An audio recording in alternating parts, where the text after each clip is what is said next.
法国的古典主义戏剧传奇莫里埃今年400岁了，他的作品跨越时空、跨越肤色、跨越意识形态，在当今世界依旧鲜活。作为法语世界当中全球阅读量和演出次数最多的作家，莫里埃的遗产在全球多个地方，尤其是亚洲国家的文化文学史上有着浓墨重彩的一笔。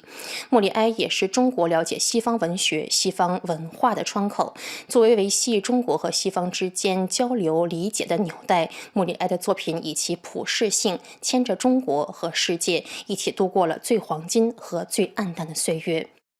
在莫里埃诞辰400周年之际，我们推出莫里埃与中国系列专家解读。首先，一起来看本台外语部总监马尔丹和多媒体负责人李瓦对于法国莫里埃研究专家、巴黎第8大学教授普瓦尔松的采访，泛谈中国在接纳莫里埃作品时的特殊性。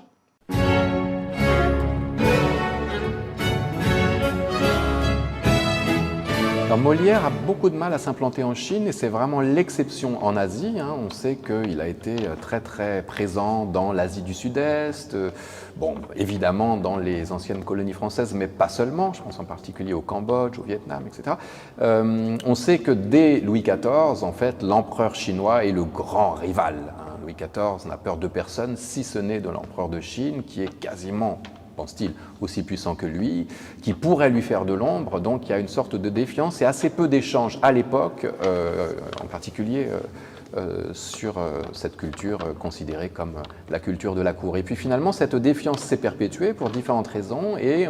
Molière est présent en particulier dans les écoles de théâtre, dans les conservatoires, mais plutôt comme un outil propédeutique, plutôt comme un exercice que véritablement comme un auteur qu'on va monter dans les grands théâtres nationaux. Donc il y a encore une grande réticence, voire une grande résistance, qui est presque l'exception unique d'ailleurs dans le monde, à jouer Molière aujourd'hui en Chine. Et pourtant, on peut s'interroger, puisqu'on sait que la tradition du théâtre chinois, une certaine tradition du théâtre chinois aujourd'hui en tout cas, pourrait être considérée comme assez proche du théâtre de Molière, puisqu'on est dans des formes qui mêlent danse, chant, musique, récitatif. La comédie-ballet, me semble-t-il, pourrait parfaitement s'acclimater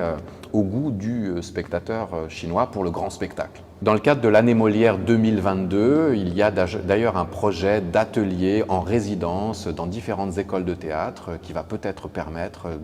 à notamment toute la jeune garde du théâtre chinois de s'approprier, s'emparer de ce théâtre qui, selon moi, mais ça n'est qu'une hypothèse qui demandera à être vérifiée, est une forme tout à fait compatible avec les habitudes du public du théâtre chinois.